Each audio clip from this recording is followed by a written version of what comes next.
Kamala Harris to the Queen City and to the campus of JC. Yeah, that's the way we do it.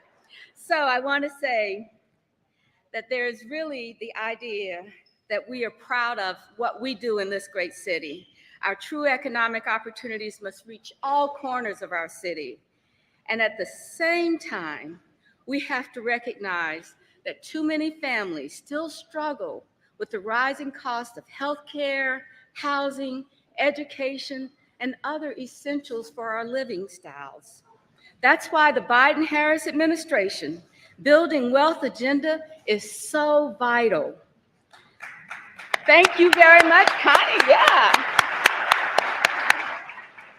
Their initiatives are focused on creating pathways to prosperity for all Americans through investments in affordable housing, small business development, job training, child care affordability, and much more. With policies like expanding the child tax credit, that deserves some applause, enhancing funding for minority businesses, that's enough, providing debt relief for student loan borrowers, and proposing $25,000 of down payment assistance for first-time home buyers. So this administration is taking concrete action to make the American dream accessible again to all. I want to thank her for, along with the president, for the tireless leadership on this crucial issue of building inclusive wealth. We're honored to host the Vice President in Charlotte today and look forward to her comments on how we can open up economic opportunities for all. Thank you very much, Charlotte. Let's be proud.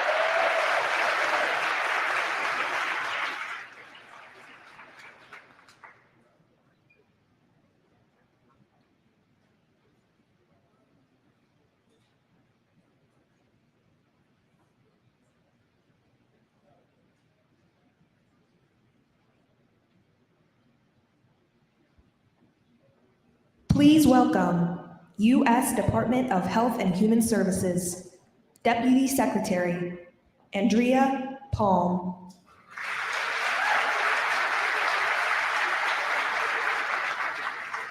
Hi there, I'm Andrea Palm. I have the privilege of serving as the Deputy Secretary at the U.S. Department of Health and Human Services. Thank you so much for having me here today. I'm really honored to be in North Carolina with the Vice President. And really want to thank her for everything that she's doing to lead our efforts to reduce costs and create economic opportunity all across America. I also want to thank Governor Cooper for his leadership and commitment to helping all North Carolinians get access to quality, affordable health care.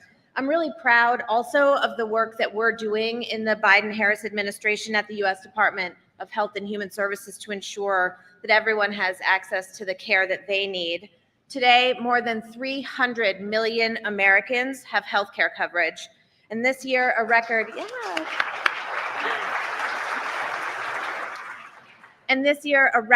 number at 21.4 million people signed up for health coverage through the Affordable Care Act marketplaces. That's a record number for us.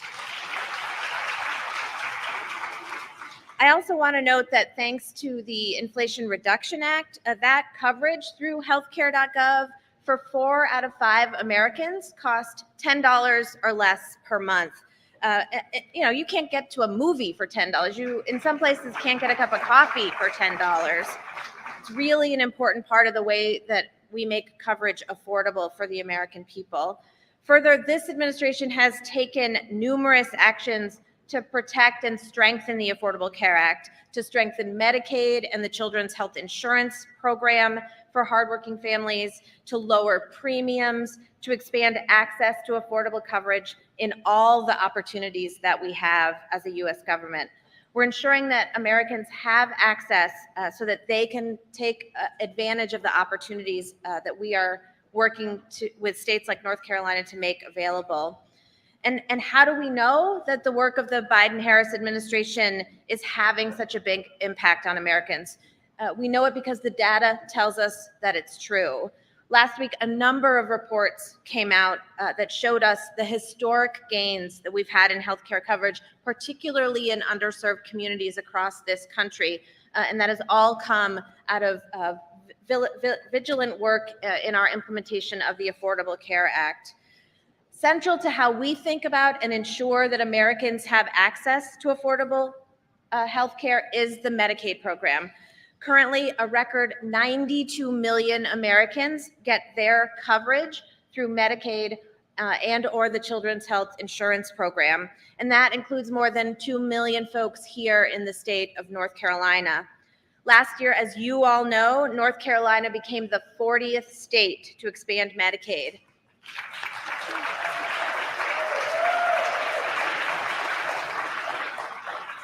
And that means that more than 600,000 North Carolinians became newly eligible to gain access to health care coverage.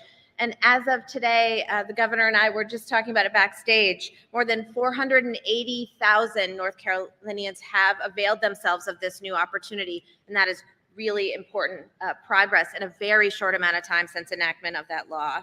And certainly it would not have been possible without the leadership of this governor. And we at HHS want to express our heartfelt thanks to the governor for his partnership, for his tireless work to get that bill across the finish line and to drive implementation so that you all are where you are today. And so we really are, as a nation, closer than we have ever been to thinking about healthcare as a right for all and not a privilege for a few.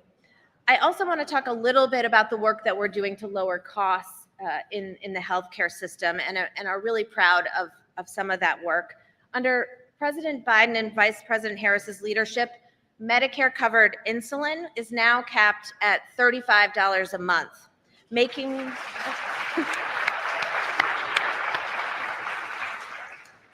this life-saving medication more accessible.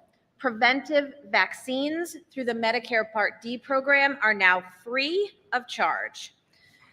And with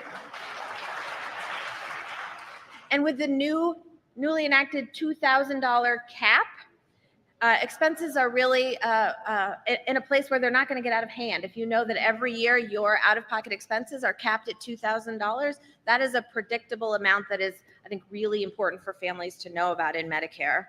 And right now, this very moment, the team back at HHS is negotiating directly with pharmaceutical manufacturers to lower the cost of the 10 most commonly used drugs in the Medicare program.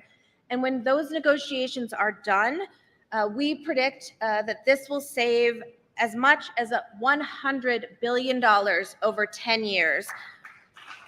Yeah. That is a lot of money to stay in the pockets of hardworking American families instead of in the pockets of big pharma. I also want to acknowledge that despite all this progress, many families still face medical debt. And that is something that this vice president has made a priority to tackle. And we know at HHS that the best way to prevent medical debt is to continue to make progress in access to coverage, in getting more Americans covered, in tackling the cost of that coverage.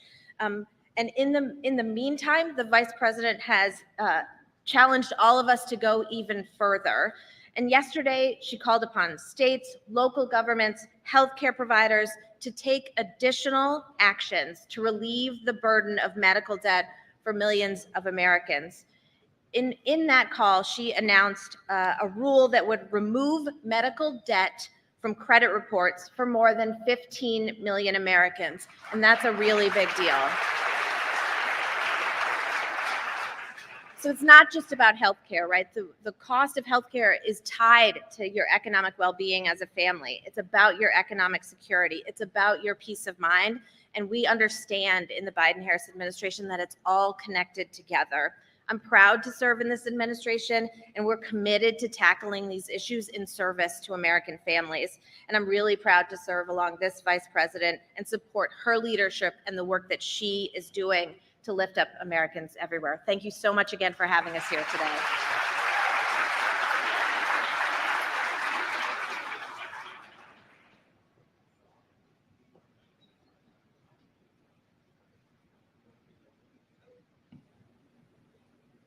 Please welcome U.S. Department of Housing and Urban Development, Acting Secretary, Adrienne Todman.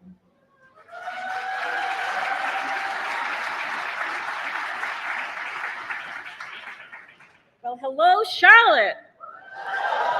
How y'all doing today? It is good to be here. It is good to be here. It's great to be in the great state of North Carolina. So, as HUD's leader, I meet a lot of people while I'm traveling the country. And what I hear most folks say is that they really just want to have a fair shot to get ahead. Isn't that right? They want to be able to put down roots and save for their future and have something that they can leave behind for their children and their grandchildren. And I am so proud to serve in an administration that is making sure people have that fair shot. This administration, from day one, has worked to ensure Americans of all backgrounds can access the tools and resources they need to build their lives of their dreams.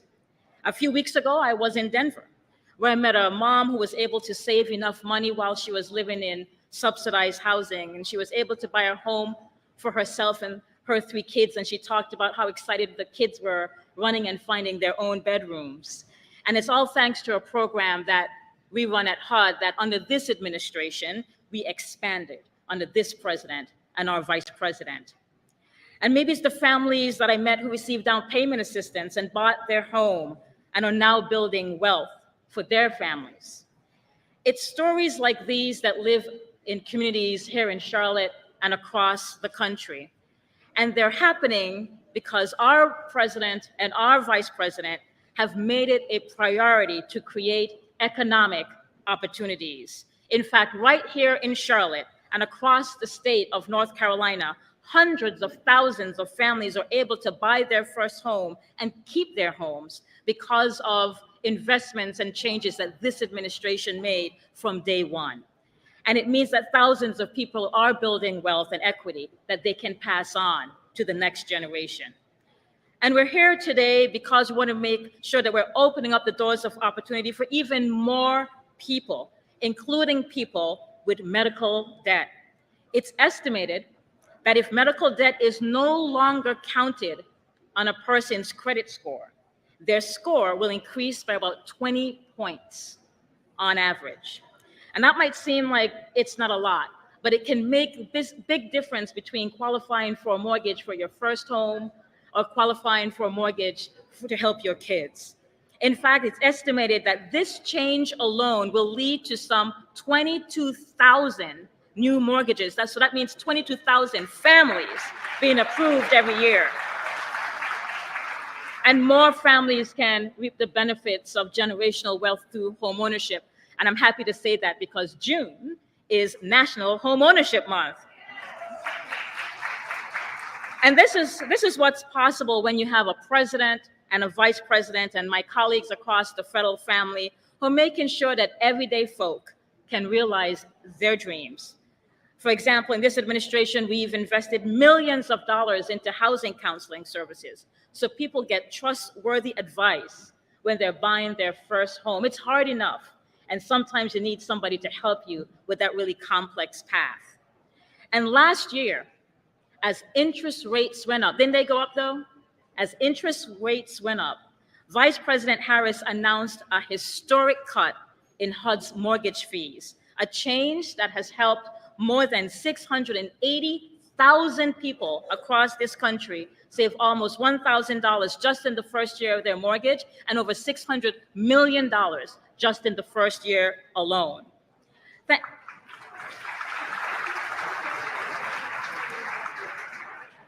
And look, we know that more people need help. We know that people are seeing that costs are still high to rent and to purchase a home. We know that there is more to do. But that's why President Biden and Vice President Harris have a plan to bring down costs by not just building more housing to rent and to purchase, but a plan to help people pay their rent, a plan to help more first-time homeowners, and let me say first-generation Homeowners, when your people weren't able to get a house, you'll be able to. Our president and vice president have a plan to do that and help with down payment assistance and to help existing homeowners with their expanding costs. Let me say this to you. Our vice president is laser focused on expanding opportunities for families, seniors, veterans, young adults as they're starting out here in Charlotte and across this state and across our country. From day one, Vice President Harris has centered people. People. And I'm proud to call her my vice president. And I'm proud to stand with the other members of the Biden-Harris administration as we create more opportunities for you and your children and your people. Thank you so much for having us here. Take care.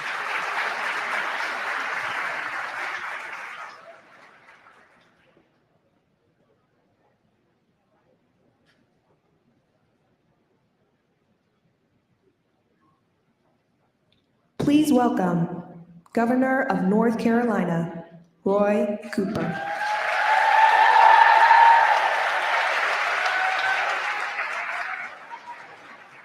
Hello, Charlotte! It is always great to be back on the campus of JC. You know what? North Carolina has more four-year HBCUs than any other state in the country.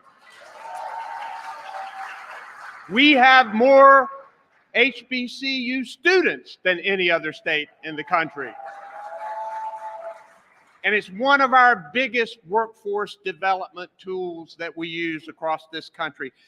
It's also great to welcome back to Charlotte my good friend, Vice President Kamala Harris. And today is lucky 13 for her. This is her 13th trip to our state since taking office, and it gets better every single time. She's here today on her economic opportunity tour, visiting states across the country, showing how the Biden-Harris administration has been supporting communities and helping people thrive and giving people more opportunities. North Carolina has been very happy to be a big part of that success. We've been named the #1 state for business 2 years in a row. We have a proven track record of reeling in great paying jobs, and we're laser focused on helping small businesses and launching them to grow their companies. In fact, we know that small businesses are the backbone of our economy, and it's clear that the Biden-Harris administration knows that too. They also know that the ladder of economic opportunity is harder to climb for some people just because of their race, their gender, their background, or their socioeconomic status. So they've been focused on supporting people from historically underserved communities by helping them access the capital that they need. Their unprecedented investments in helping small businesses have fostered the fastest creation of Black-owned small businesses in more than 3 decades.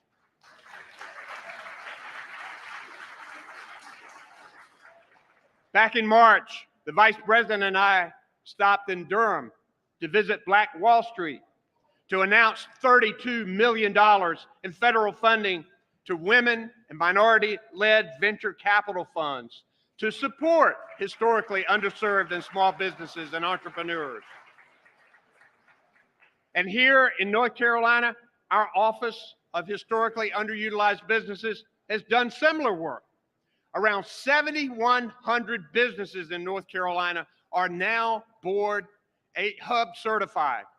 And that means it puts them in the running for state contracts and gives them important opportunities while saving taxpayer money. We're also able to help many businesses during the pandemic with financial help from the Biden administration's American Rescue Plan. Many of you may remember Andrea Harris and what a great leader she was for North Carolina. In 2020, I created the Andrea Harris Social, Economic, Environmental, and Health Equity Task Force to further the economic development of marginalized communities and keep a focus on women and minority-owned businesses. And that task force continues its work today. But you know, even big ideas, business smarts, and even that extra help will only get you so far if you're crushed by the weight of medical debt or health problems. Economic opportunity is also about staying healthy, treating sickness, and being able to afford it. So we finally got the legislature to expand Medicaid in North Carolina. And that is why we call it the Working Families Bill of the Decade in our state. We already have enrolled more than 483,000 people in Medicaid expansion. They're getting the quality health care they need to stay well, to support their families, to find stability that they need to launch their big ideas and give them back to their communities to keep North Carolina growing. So today, there is no better place for the Vice President to visit to talk about economic opportunity for everyone. We have been so grateful to have strong partners in President Biden and Vice President Kamala Harris as we work to ensure that every single North Carolinian has the opportunity to succeed. Thank you, thank you, thank you very much.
Greetings, everyone. My name is Desmond Wiggin, and it is truly an honor to be before you today. I am a proud representative of Charlotte, the city of Charlotte, because this is the city that raised me, it's where I raised my family, and it's where I founded my company. I owe much to my family as a first-generation American with roots in Jamaica. My parents sacrificed their careers to provide opportunities for me and my younger brother for time here in the States, instilling values to work hard and persevere, which I still hold with me today.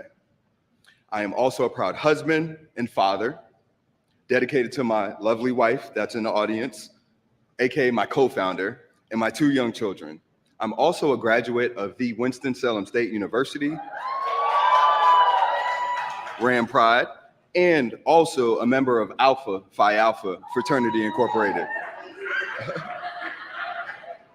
But today, I stand before you as the CEO and founder of Battery Exchange, a startup committed to creating equitable access to connected technologies. Our mission is to be at the intersection of mobile energy, information, and resources for citizens and organizations alike. In fact, we actually have our product at Johnson C. Smith University, offering students energy, but also career opportunities and internships with our corporate partners. See, Charlotte is not just home, it's my foundation for my entrepreneurial journey.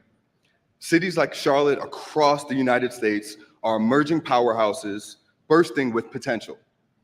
And I am thrilled about the opportunity to have intergenerational wealth in these communities. As someone who confronts entrepreneurship and the landscape of entrepreneurship head on, I know firsthand the difficulties of raising capital and building an organization. Witnessing the rulings against organizations such as like the Fairless Fund, who is fighting for equitable access, is disheartening. Those efforts underscore the importance of Vice President Kamala Harris's work and the initiatives like the SSBCI. I'm thankful to be awarded the funding opportunity through the HBCU Founder Initiative on behalf of NextCubed and the NC Rural Institution. Vice President Harris's leadership in securing funding for founders like myself is not just a policy effort, it's a lifeline to entrepreneurs like myself, striving to create dreams and make them reality. Vice President Harris inspires me with her unwavering commitment to creating opportunities for underrepresented communities. She fights tirelessly to ensure that entrepreneurs like myself, regardless of their background, have the resources they need to succeed.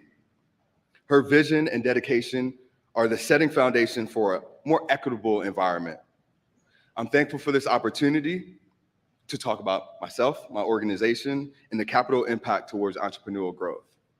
But now, what you guys are all waiting for, we're going to get into a riveting conversation about the amazing work that's happening with the Economic Opportunity Tour.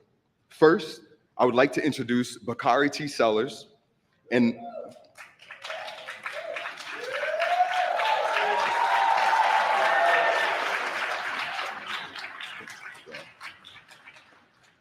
Bakari is a politician and attorney, a political commentator, and he served South Carolina House of Representative for the 90th District from 2006 to 2014. And we're so glad to have him with us today.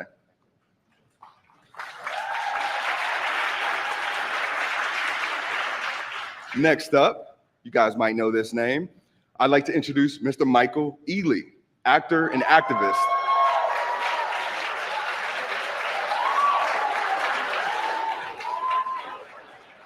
You may know this gentleman from movies like Barbershop, Too Fast, Too Furious, Takers, and literally I can go on and on. We're excited to have you as well. And now, without further ado, it is my distinct honor to introduce the first woman to be elected as Vice President for the United States, Miss Kamala Harris.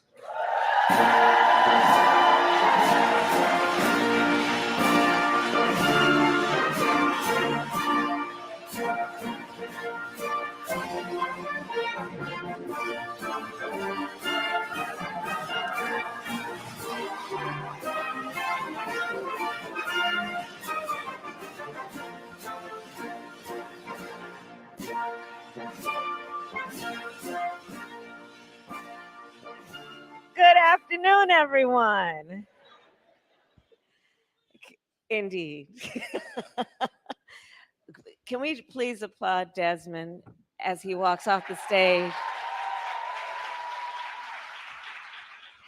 I have to say, Desmond, you are just an absolute model of what this tour is about. And everything that you said about yourself, your upbringing, but also what you have done in terms of the young leaders that are leading in this effort, combining things like technology with longstanding needs of communities. You really are doing an extraordinary job.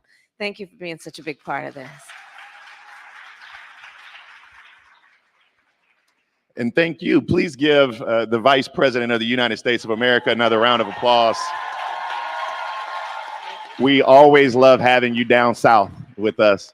And before I begin, I'm from the big city of Denmark, South Carolina, where we have 3 stoplights and a blinking light. And I always tell people, my mom and dad say the 2 most important words in the English language are the words thank you, and they're not nearly said enough. And there are 2 people I have to acknowledge before we begin. One is one of the greatest mayors in the United States of America, Vi Laus. Please give her a round of applause. And the governor of North Carolina, but give him a round of applause anyway. I think he might have slid out. Yeah.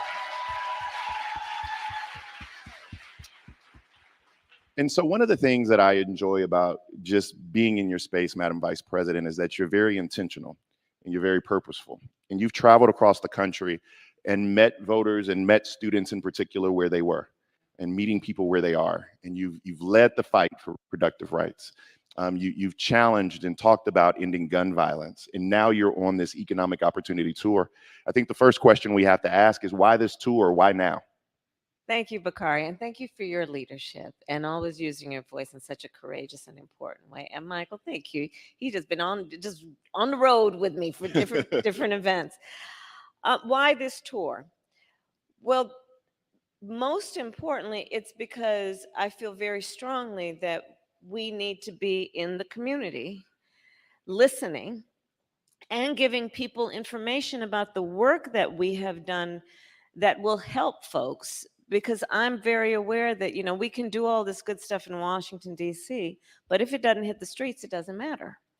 So I'm on this tour to travel our country and describe what we have done with the full intention that the opinion leaders, the civic leaders, the community leaders that are here will help us get the word out so that people can take advantage of what is available to help them. And in particular, on the issue of, for this tour, economic opportunity. So the tour is designed, and what I've been talking about are 2 things in particular. The obstacles that exist that get in the way of people achieving their dreams around their economic future, intergenerational wealth. Desmond talked about that. To talk about the obstacles that exist that often are no fault of the individual, but that are systemic and that we are working to bypass. And then also to explain to folks the opportunities that are available. So today we'll talk about obstacles like debt, a big issue that holds people back. We're going to talk about the opportunities that are available, such as access to capital, federal government contracts that can infuse communities and entrepreneurs and individuals with the resources that they need and that they rightly earn but don't have access to otherwise. So that's the purpose of the tour. I believe very strongly that the accomplishments of our administration, such as creating 15 million new jobs, creating over 800,000 new manufacturing jobs, historic low unemployment, in particular for the Black community, are very important, critically important.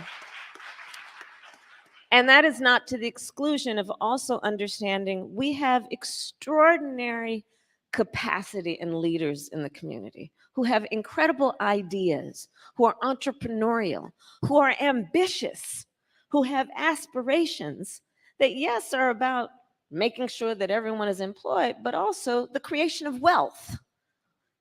To aspire to create wealth is a good thing as far as I'm concerned. If that is what one chooses. I, on the other hand, have chosen to live a life of public service. But I am all for any of you get yours if that's what you want, right? We trying. We definitely And are so that's what this tour is about. You know, Madam Vice President, the greatest accomplishment in my life is getting Ellen Rucker Sellers to say yes, and I do. And she is here. Where she- is she? There, she's you are also, a saint. Oh, now she's a saint. Okay. Yeah, she's a saint. But she's also a small business owner, and I see what she goes through with Rucker Roots and trying to make sure that her business excels. Yeah. And one of the things that we talk about often is access to capital for entrepreneurship and small businesses. Yeah. And that's something that's been very important to you and the President of the United States. Tell us more about this work and why is it so important to be able to get these small businesses their access to capital? So let's start with the point that Ellen knows well, which is that not everyone has access to the capital that is necessary to start up a business, but it is not for lack of a good idea. It is not for lack of incredible work ethic. It is not for lack of the ambition to actually create something that will not only benefit oneself or their family, but also the community at large. And so the focus of my work since my days in the Senate has been to expand access to capital, and in particular to do that through community banks. Because community banks are self-defined. They are situated in the community. They are run and by folks who know the community, know the capacity of the community, know the mores of the community, know the needs of the community, and are then able to give the kind of assistance that is about loans, but also about helping folks with financial literacy, helping folks learn how to run a payroll, how to deal with business taxes. Because many of us, we didn't grow up learning that in our household, and we don't really teach that in school. And so, but it's not for lack of anyone's ability to learn it if there are resources that can teach it. So community banks have been my focus. When I was in the Senate, we got over $12 billion more into community banks. And since I've been vice president, we have partnered with the big banks and also technology companies to, as of now, I created a thing called the Economic Opportunity Council, partnering with tech companies, foundations, and big banks. And now we're getting over $3 billion more into our community banks to create access to capital. And what that means is that we also then, working out of these community banks, get the word out on the street. Bakari, Michael, one of the things that's really interesting, the numbers I have are that Black entrepreneurs are 3 times less likely to apply for small business loans. And one of the main reasons why is because folks don't want to be disappointed. We know what that's like. It takes a lot to put yourself out there and to believe that you will be taken seriously and treated fairly. And so that's another issue that we are addressing with this tour and the work we're doing through community banks, is knowing you are welcome and you have a place where you can go that will treat you fairly and with respect and with the dignity that you so rightly deserve.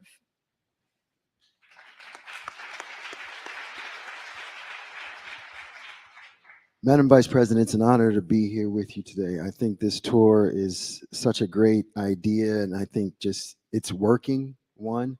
And two, I think it's always great for the people to hear directly from you what is happening, what is being done. I know an important issue for you is housing. Yes. And I know it's been an important issue for you throughout your career. Being in California the last 20 plus years, I know how much work you've done there. I know it's at the forefront for you. It was at the forefront for you there. It's at the forefront for you now in this administration. The question I have is, it's a priority. So what is the administration doing to help ease the burden of home ownership right now? So let's start, as you know, Michael, and we've talked about this before. Home ownership is one of the best ways to achieve intergenerational wealth. Correct. Right? So, and let's think about it this way. When you are able to buy a home, obviously for most of us with a mortgage, but when you are able to have a home that is yours, that you own, you accrue capital, right? And that means that when your child says, okay, now everybody, I think everybody in North Carolina can handle this. When your child says you want to go to Howard University, I couldn't help myself. We know. When their child says, I want to go to a HBCU such as the one that we are so privileged to be in right now, you can say, honey, you don't have to take out that loan. I'll take some equity out of the home. You don't have to take out a loan. I'll take some equity out of the house to help you pay that tuition. Or if your child says, I want to start a business, you can say, honey, I can take some equity out of the home and help you with some startup capital. Home ownership is one of the best ways that we achieve intergenerational wealth. We also know that it is one of the many issues where we have seen incredible obstacles for Black families. We don't even need to go as far back as nobody got the 20 acres and a mule. Let's go to the fact that we recently celebrated D-Day. And we rightly celebrated what we have called the greatest generation. Well, there was a public policy, rightly in our country, that said about that greatest generation, you have brought stability to the world. You, as American military members, most of whom are men, you have served your country and the world with such dignity, to such great result. So we want to invest and reward you. And the federal policy then was to give them loans to help them buy homes. And as we know, we had plenty of Black servicemen who served in World War II, but because of discriminatory practices in terms of how those loans were given out, did not receive the benefit of that boost that occurred in our country to help people achieve wealth. So there were pre-existing disparities, and then you have this boost. You think about it in terms of the history of redlining. Yeah. You think about it in the history of what was called a whole federal policy around urban renewal, which basically resulted in freeways cutting through Black communities and other communities of color, thereby dividing up communities around what otherwise were thriving commerce communities. So what we have been doing as an administration to deal with this issue is to, one, acknowledge the truth about the disparities, and to seek out and identify the disparities and the built-in systems that still exist that create those obstacles to home ownership. And I'm going to talk about one in particular, racial bias in home appraisals. Yeah. So we decided to take that on. Many of you may know the stories about a Black family that wants to sell their home and then has the appraiser come in, and the house is appraised for what they know is less than its value. And you probably know the stories about how they'll then reach out to family friends who are white and say, hey, will you all come over, bring your family pictures? We're going to take down ours, and you invite the appraiser. And the home appraises for higher value. So one of the issues that we are taking on is this issue, and are now requiring that appraisers have racial bias training before they are able to do this work. We are also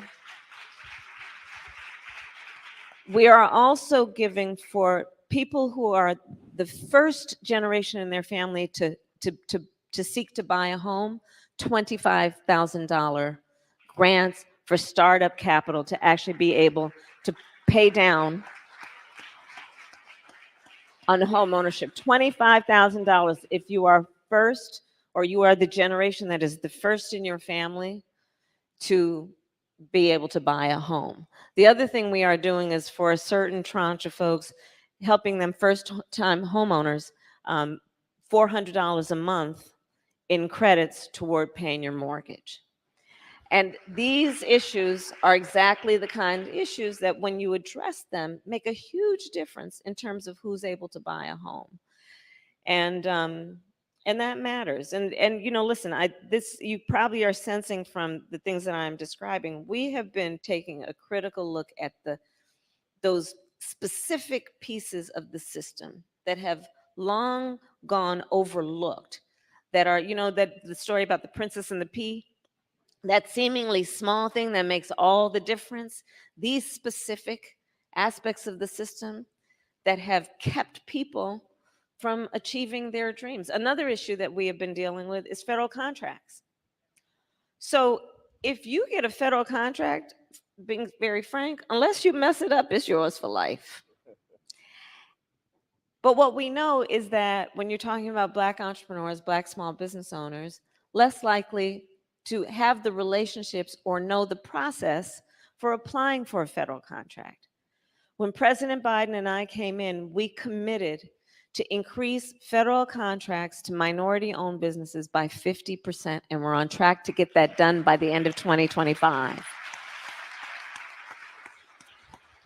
Part of this tour is to create information and available to everyone here to know how you go about applying for federal contracts and which federal contracts are up.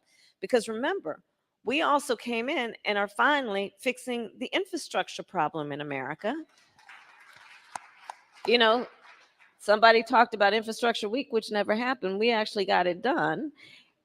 Think about the number of contracts, federal contracts, based on the money we are putting literally on the streets of America to upgrade our sidewalks and our bridges and our freeways. Do you know that the 90% of construction companies employ 20 or fewer people? Those are small businesses. And then we have all this federal work that is happening around construction work. We passed the Inflation Reduction Act. We're putting, by my estimate, $1 trillion on the streets of America in the next 10 years to deal with the extreme climate occurrences, adaptation, resilience, investing in a clean energy economy. Those are federal contracts. So when we make a commitment to increase by 50% federal contracts going to minority-owned businesses, think about what that can mean in terms of a boost to communities around the creation and sustaining of wealth and wealth generating businesses. Wow. It's amazing to hear it directly from her, isn't it? It's just amazing. One of the things you brought up when we first sat down was you talked about how debt is affecting people, whether it be student loans or medical debt. Yeah. How do you feel like what is the administration doing to help kind of address these obstacles? And, how can we move forward? Right. So debt is probably one of the biggest issues that holds people back in our country. And we decided to take it on because, our philosophy is that we want people to not just be able to get by, but get ahead. And debt is one of those things that holds people back from getting ahead. So we decided to take on, for example, the issue of student loan debt. I will say that here at this incredible HBCU, one of the things we know is that Black students are more likely to be Pell Grant recipients and take out student loans and endure for years, if not decades, student loan debt. And what that does to then hold back their ability to aspire to have a family, buy a home. So we decided to take it on, and not without great opposition from people in Washington, D.C. Let's be clear about that. They didn't want this. They said, well, I got mine, you should be able to do yours. Instead of taking into account, again, what we have already discussed in terms of where people start. Not everybody starts out on the same base, right? And that's part of our mentality in thinking about this. So we have now forgiven over $160 billion in student loan debt, benefiting about 5 million people. I have met just today people who have had their student loan debt forgiven. Please testify. And what it has meant, for example, we've also doubled the amount of student loan debt that we have forgiven for public servants, such as firefighters, nurses, teachers. God knows we don't pay them enough as it is. So this has been a game changer for so many. I've met now a number of teachers, for example, who came up to me with tears about how for decades they've been living with tens, if not as much as hundreds of thousands of student loan debt, but they loved teaching so much that they would not leave the profession, but they would tell me about other teachers who just couldn't afford, with those salaries being so low and that debt, to get by. So again, it's not only about our accomplishments on the issue of the creation of wealth. It's equally important, Bakari and Michael, to understand why. You got to see people and understand that people have many facets to their life. And when people work hard and do good work, the system should reward that, right? Medical debt. So medical debt. Medical debt, for the most part, comes about because of a medical emergency for the majority of people, which means what? Wasn't planned. Nobody asks to be sick or experience a medical debt. It's not something people bring upon themselves. And it can result in, again, tens, if not hundreds of thousands of dollars of debt as a result of that medical emergency. And forever until now, that could count against your credit score. Your credit score is supposed to be a measure of, are you financially responsible?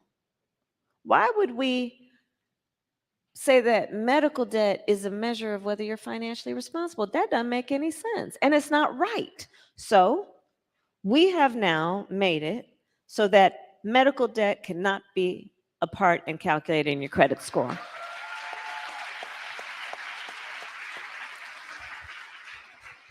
And now, because there's so many apps, most people know their credit score, like how much you weigh, right? And you know what that number means in terms of your eligibility for a car loan, home loan, or even just to get an apartment lease. So this is going to be a game changer for so many people. And again, it's about, debt is not just about a financial number. It's about how it weighs on people to keep them back when they're working hard and want to move forward. And so I'm particularly proud of what we've done on medical debt. I must say, as a point of emphasis, because again, to the opinion leaders, I need your help. On the student loan debt piece, please remind people to apply for it and not think that, oh, if I apply, I'm not going to get it. I've met a lot of people who have told me that. I didn't apply for it because I didn't think I'd be eligible. 1. 2, please help get the word out. You are entitled to student loan forgiveness even if you did not graduate. Help us get the word out. Because again, it's about creating public policies that are just logical. So what's the logic in that? Okay, a lot of people drop out because they can't afford to pay tuition. Yeah. And before they dropped out, they were taking out student loans. The student loan company ain't saying, well, since you didn't graduate, you don't owe us. So people who had to drop out still owe that debt. So that's why we created the policy, to be intentional, Bakari, to be intentional. Even if you didn't graduate, you're eligible. I'm going to use just a slight bit of personal privilege because you talked about being intentional for this last question. And I think that the White House and yourself have been very intentional about having Michael and I lead this conversation. Yeah. And why I say that is because having Black men a part of this conversation is so very important. Yeah. And we need the individuals who are under the sound of our voice to go out and be apostles of the good news. Yes. And so when people ask, what is the White House doing about Black men, you can say that we had a conversation about economic mobility, and was very diverse in our thought. And also, I saw some Jack and Jillers earlier today. Yeah. I know they're having their convention this week, but this is a room full of, and I hate the word future leaders. I hate that because they're really the leaders of right now. Yep. And you're also intentional about doing this at an HBCU. And this institution is one of the greatest HBCUs. Now, Michael may not know this, but the greatest HBCU is Morehouse College, but I digress. But what would your advice be? You do you, Bakari. You do you. Howard's in the top 10-ish. So what advice would you give this room full of the leaders of right now? Not future leaders, but these young people who are the leaders of this moment that we're in. The first piece of advice I have is dream with ambition. And never apologize for your ambition. Never apologize for that. It is a good thing to have ambition. I will also say this. I eat no for breakfast. I don't hear no. And many times in your life, you're going to hear no. Someone is going to, maybe even many people say to you, oh, it's not your time. Oh, nobody like you has done that before. Oh, they're not ready for you. Oh, and then I love this next one. Oh, that's going to be hard work. Really? Don't hear that. Don't ever hear that. And I've got a whole lot of advice. The other piece of advice I would offer, so you just open that up. Many times you're going to find whether you are in a boardroom, a meeting room, in a room where you need to pitch, where you're going to be the only one that looks like you in that room. Mm-hmm. And what you must remember, and I'd ask you to look around this room right now, what you must remember is you are never in that room alone. We are all in that room with you, expecting that when you walk in that room, you walk in chin up, shoulders back, understanding the voice and the voices that you carry that are so proud of you being in that room and are applauding your presence in that room. That is critically important. That is critically important. You got to be able to see what can be unburdened by what has been. And never allow yourself to put any barriers on yourself based on other people's limited ability to see who can do what. That's their problem, not yours. Yes, ma'am. Before you do the rope line, may I ask you for a favor? Yes. It's Michael's favor. Can we take a selfie Yes, right here? All right. absolutely. Thank you so much. Oh, but I do have one more thing. A week from today is Juneteenth. And I would add, so we have decided, and I have issued a call to action. It's our newest federal holiday. I was proud as a member of the United States Senate to sponsor a piece of legislation to make it a holiday. And a lot of people have been wondering of the various ways that traditionally Juneteenth has been celebrated, as now it is a national holiday, how do we do it going forward? And what I'd ask is everyone to consider, in addition to your normal tradition for Juneteenth, think of it as a day of action to register people to vote. Please. Thank you.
We are honored to welcome the 46th President of the United States, the Honorable Joseph R. Biden Jr., as our commencement speaker this morning.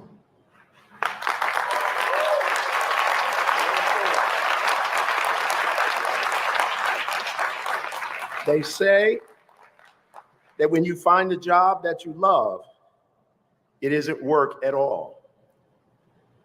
That can be said for Joseph Biden Jr., who has spent his entire life in public service. His career began in 1970 in his hometown of Delaware, when he was elected to the Newcastle County Council, a post he sought just after graduating from Syracuse Law School. 2 years later, at 29, Biden was one of the youngest people ever elected to the US Senate, where he remained for 36 years. During that time, he served 16 years as chairman, a ranking member of the Senate Judiciary Committee,